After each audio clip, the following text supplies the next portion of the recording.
Muchas gracias, señor presidente. Efectivamente, señor ministro, mi abuelo tenía un ciruelo, ¿no? Ha venido a decir, usted ha empezado a cotejar las estadísticas, ha empezado a hablar de lo que ya sabíamos y lo que yo ya le he comentado. Y recordarle simplemente que ustedes son los socialistas con sus socios y nosotros sí, somos Vox, el sentido común. Simplemente para que lo tengan en cuenta. Dice usted la mayor transformación de la justicia en décadas. Y eso va dedicado. Lo recuerda, lo ha recordado hoy aquí. Y sí, efectivamente lo está haciendo, pero para mal, señor ministro, porque nos preocupa que ustedes estén confundiendo la estadística manipulada, que ha hecho alarde de ella en este momento, con la mejora real del sistema judicial. Claro que pueden bajar temporalmente las demandas registradas si antes de llegar al juez ustedes estrechan artificialmente la puerta del acceso a la justicia. Y yo soy de aquellos letrados que siempre le he dicho a mis clientes que el fracaso del abogado es el pleito. Así que no vean en mí el ánimo pleitista por ningún lado. Soy mercantilista, soy civilista y ese ha sido siempre mi espíritu. Pero es que así no desaparece el conflicto. Simplemente queda atrapado en una larga antesala burocrática antes de poder llegar a un tribunal, que impide realmente el acceso a la justicia en temas tan importantes como la infancia, como la familia o como procesos internacionales. Y eso no es eficiencia, eso es contención artificial de la litigiosidad, por mucho que usted se empeñe con estadísticas manipuladas. Y nos preocupa que estén utilizando esos datos para vender una falsa sensación de éxito, obviamente, porque abogados, procuradores y funcionarios describen diariamente una realidad completamente distinta. Y a usted veo que no le preocupa nada, ni eso, ni nada de lo otro. Mire, nos preocupa que la obligatoriedad de los más que esté generando más inseguridad jurídica que soluciones reales, como en infancia le he dicho, familia, procedimientos internacionales, que no pueden esperar y que son urgentes. Nos preocupa que hoy existan interpretaciones distintas entre órganos judiciales sobre cuándo un más que está correctamente realizado y cuándo no lo está. Esto es porque la ley está mal hecha. Nos preocupa que muchas demandas estén discutiéndose no por el fondo del derecho reclamado, sino por defectos formales previos. Nos preocupa que ustedes estén convirtiendo el acceso a la justicia en una carrera de obstáculos procesales, incluso con derecho de pernada, de dibujar perfiles ad hoc. Nos preocupa la falta de jueces, claro que sí, porque España sigue teniendo aproximadamente 11 jueces por cada 100.000 habitantes frente a una media europea de 17.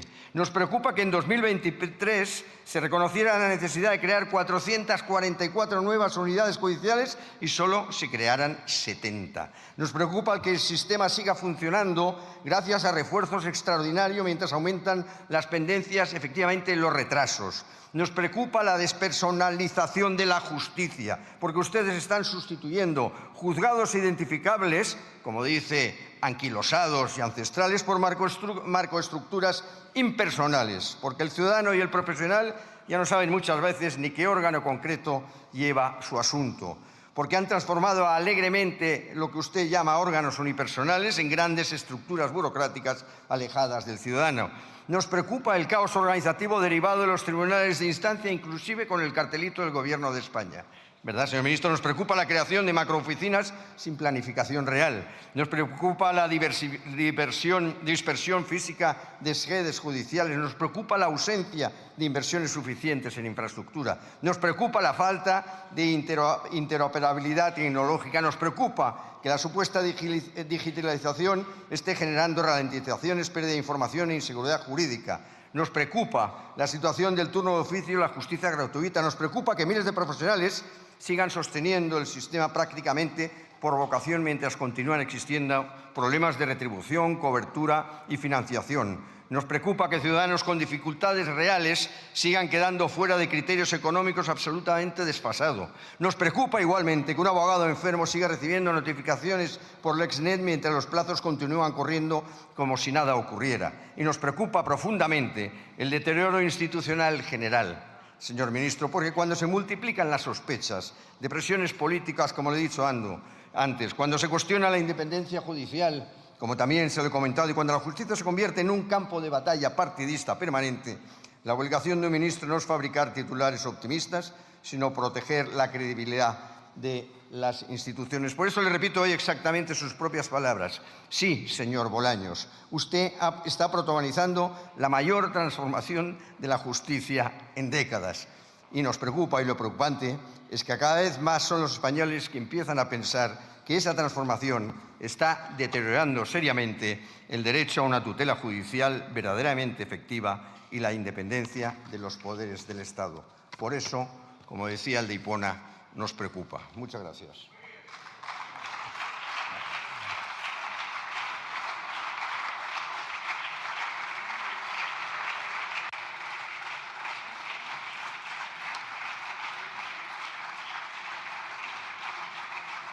Para finalizar el debate, tiene la palabra el señor ministro de Presidencia, Justicia y Relaciones con las Cortes.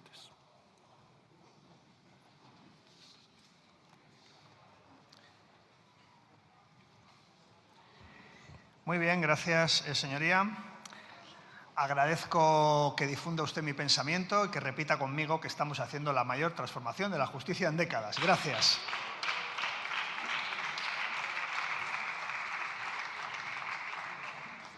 Ya está bien que Vox reconozca algo al Gobierno. Se lo reconozco y se lo agradezco de verdad. No es esto habitual. Dice usted, y muestra un respeto a la justicia bastante mejorable, que le parece un ciruelo que hayamos acabado con esos tribunales arcaicos y vetustos, que eran los unipersonales, que hayamos implementado los tribunales de distancia. Le doy cifras oficiales, cifras reales, cifras que todos los días me pasan y usted dice que son estadísticas manipuladas. Bueno, no se basa en nada, pues es simplemente intentar crear un poco de confusión a la gente, ¿no? Me imagino que para usted el respeto a la justicia es lo que hacía su candidato a la Junta de Andalucía, no este, sino el anterior, el juez Francisco Serrano, que vulneraba el régimen de visitas de madres por motivos religiosos, o que le parecía que el feminismo, y así lo ponía en sus resoluciones judiciales, era un movimiento de lesbianas violentas y resentidas. Imagino que eso es lo que usted cree que tiene que ser la justicia. Y, por supuesto, nosotros estaremos ahí para pararle los pies a los ultraderechistas como su grupo parlamentario. Habla de los Musk. Dice una frase que yo comparto. Yo también he ejercido la abogacía durante muchos años, no en lo civil, no en lo mercantil, en lo social, y habla de que el primer fracaso de un abogado es el pleito, efectivamente. Si se puede resolver a través de un acuerdo, de una negociación, de una mediación, de un arbitraje, pues háganlo, así no se colapsan los juzgados. Tanto creo en ello que por eso hemos apostado tanto por los Musk. Tanto creo en ello que han bajado un 18% la litigiosidad. Si es que no cuesta tanto, igual que ha dicho usted que efectivamente estamos llevando a cabo la mayor transformación de la justicia en décadas, dígalo, los Musk han reducido la litigiosidad en España y por tanto han dejado de colapsar a los tribunales con pleitos innecesarios que las partes han podido acordar. Y es verdad, y lo dice usted, que hay algunas interpretaciones de la ley que han de ser interpretaciones jurisdiccionales, como pasa con todas las leyes. Usted es jurista como yo y cualquier ley siempre merece una interpretación jurisprudencial. Esa interpretación jurisdiccional, para equilibrar y para que haya una doctrina pacífica sobre los Musk, obviamente la tendrá que dictar la Sala Primera del Supremo y el resto de tribunales de nuestro país. Es decir, que es cuestión de tiempo porque claramente tenemos la justicia rumbo al siglo XXI y no como antes estaba con los viejos juzgados unipersonales anclada en el siglo XIX. Todas las críticas que hace usted a los tribunales de distancia, como es tradición, por cierto, no tiene ni una de ellas el sustento de una sola cifra. Es decir, ustedes estamos en contra, oiga, de una cifra, no le pido más, una cifra. No dicen ninguna porque no son capaces de dar una sola cifra, insisto, en una implementación que ha sido compleja, que ha sido una transformación profunda de la planta judicial en nuestro país y que lleva solo plenamente implementada 5 meses y ya está dando buenas cifras. Imagínese en unos años. Ha hablado usted, ha dicho muchas cosas en 5 minutos, por eso intento dar respuesta a todas ellas, de juezas con derecho de pernada. Me ha parecido entenderle. Imagino que se refiere usted a las juezas sustitutas. Y ha dado usted a entender que era el Gobierno quien decidía quién eran las juezas sustitutas. Le voy a decir cuál es la participación del Gobierno y del Ministerio de Justicia en la elección de los jueces sustitutos en nuestro país. Escúcheme porque es muy complejo lo que voy a decir. 0. Nada. Ninguna intervención. Ninguna. Los seleccionan los TSJs y los elige y los nombra el Consejo General del Poder Judicial. Intervención del Gobierno, 0. Hay un 80% de juezas sustitutas, las llamo en femenino porque la mayor parte de ellas son mujeres, un 80% de mujeres juezas sustitutas. Por cierto, en las cifras que usted da de las ratios de juez por número de habitante, no incluye a los jueces sustitutos, cosa que ya es manipular los datos, porque las casi 1000 juezas sustitutas que hay en España están dictando sentencias y dictando autos y dictando resoluciones judiciales y, por tanto, han de ser contabilizados a efectos de este número. Pero es que, además, vamos a crear 500 plazas más de jueces. Usted decía, y tenía razón, que en 2023 el Consejo General del Poder Judicial dijo que hacían falta 440 nuevas plazas judiciales, 440, y que creamos 70. Bien, este año creamos 500. De las 440 que pedía el Consejo, vamos a crear 570. ¿Por qué? Porque por primera vez se está gestionando la abundancia en la creación de planta judicial, gracias a los tribunales de instancia y gracias a la ley de eficiencia. Veo que le preocupa a usted que en las comunidades autónomas que no tienen competencia transferida en materia de justicia, en los rótulos pongamos Gobierno de España. No le preocupa a usted tanto que aparezca un rótulo con Comunidad de Madrid o Xunta de Galicia o Junta de Andalucía. Eso veo que no le preocupa a usted. Bueno, pues es la ley del embudo. ¿Qué le vamos a hacer? Y por último, termina usted diciendo que el Gobierno cuestiona, ataca, en fin, estas cosas que dicen ustedes, la independencia judicial. Más datos. Yo, ante sus falsedades, datos. España es un país donde está garantizada la independencia judicial. Los propios jueces y el Consejo General del Poder Judicial lo reconocen por encima de países como Alemania. Por encima de países como Alemania. Señoría, debe finalizar, por favor. Termino inmediatamente, señor presidente. Tanto es así que ayer lo reconoció en una declaración pública el señor Aznar.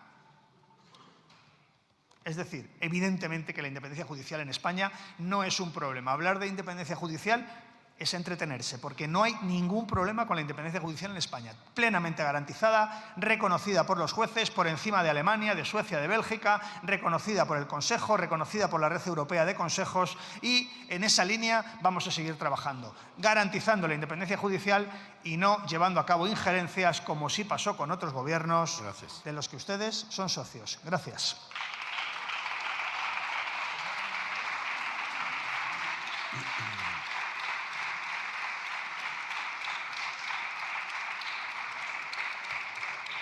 Continuamos con el punto del orden del día correspondiente a la convalidación o derogación del Real Decreto Ley 10/2026 de 28 de abril, por el que se aprueban medidas tributarias urgentes y otras medidas de apoyo en respuesta a los daños causados a las víctimas de siniestros de la DANA y otras situaciones de emergencia.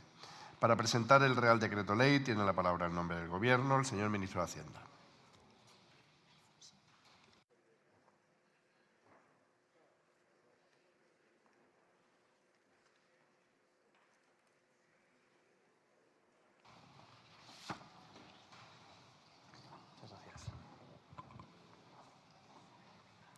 Muchas gracias, presidente. Señorías, buenos días a todas y a todos. Comparezco ante la Cámara para defender la convalidación del Real Decreto Ley 10/2026 de 28 de abril, por el que se aprueban medidas tributarias urgentes, otras medidas de apoyo en respuesta a los daños causados por la DANA y otras situaciones de emergencia.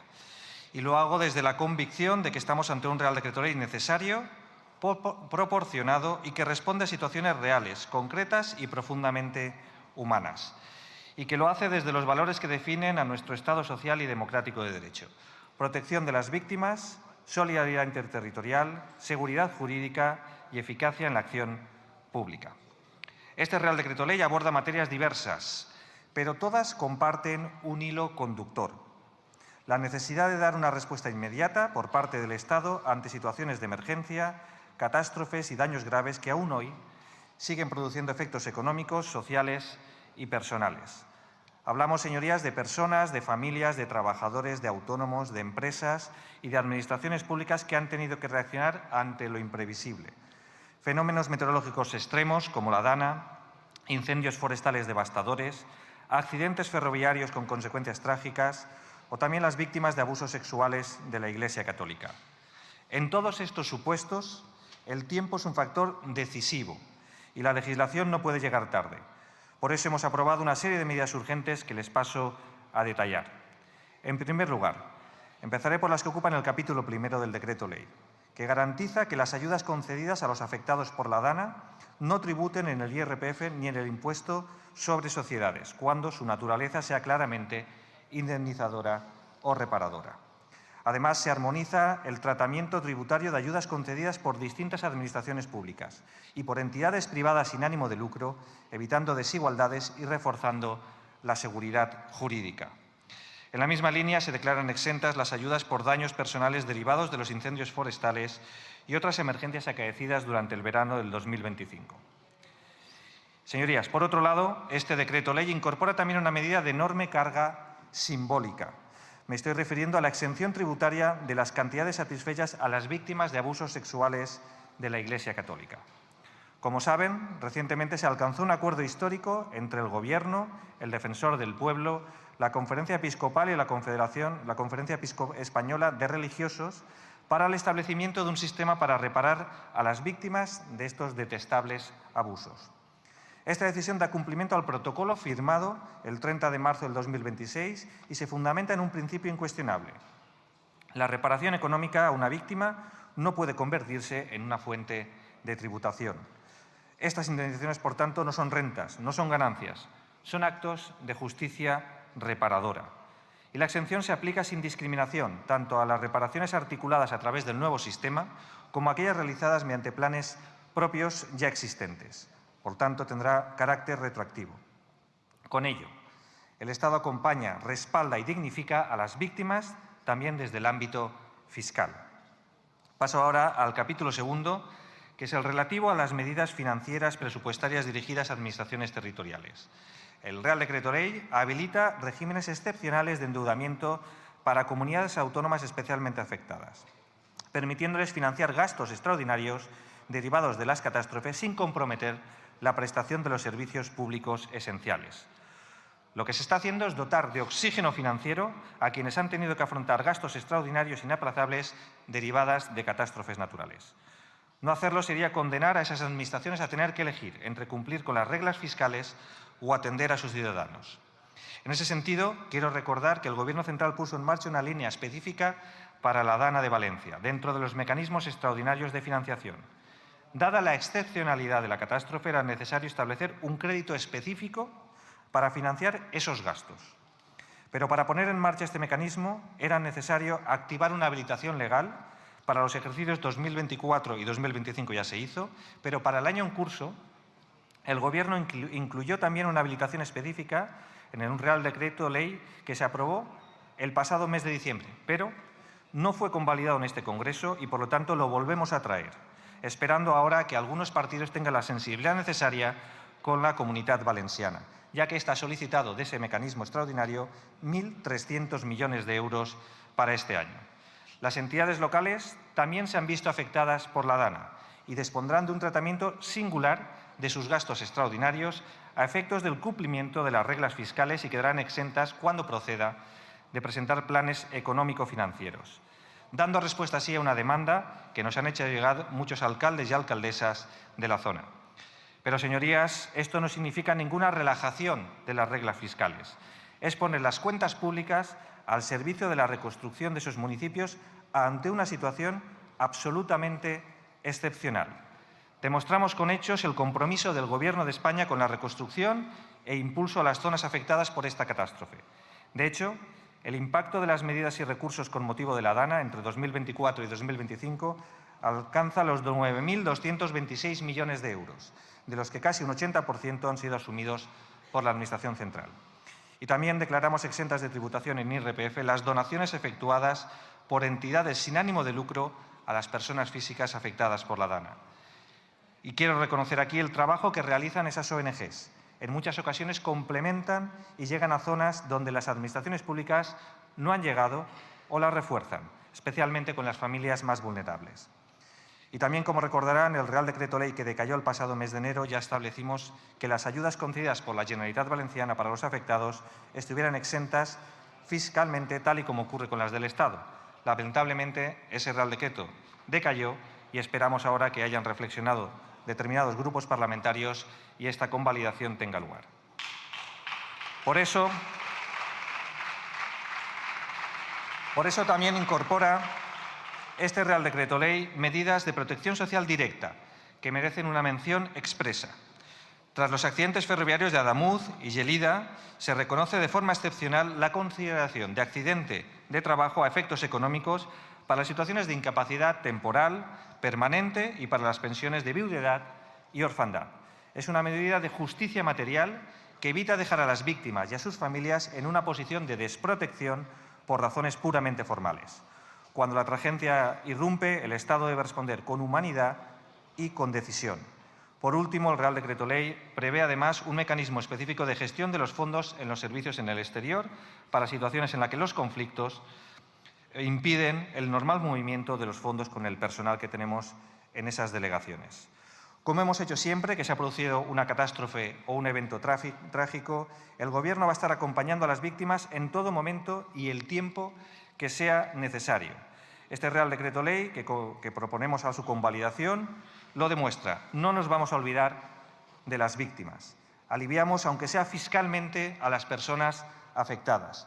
Ponemos en el centro de nuestras políticas a las personas, a las víctimas, adoptando medidas que beneficien a la mayoría social y abordando los problemas reales de estas personas sin importar dónde vivan o cuál sea su origen.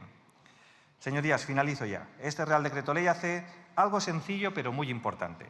Protege a las víctimas, da seguridad jurídica, permite que las administraciones públicas respondan y hace que el Estado esté donde debe de estar cuando más se le necesita. Por todo ello, les pido a los grupos parlamentarios su apoyo a la convalidación de este Real Decreto Ley. Muchas gracias. Gracias.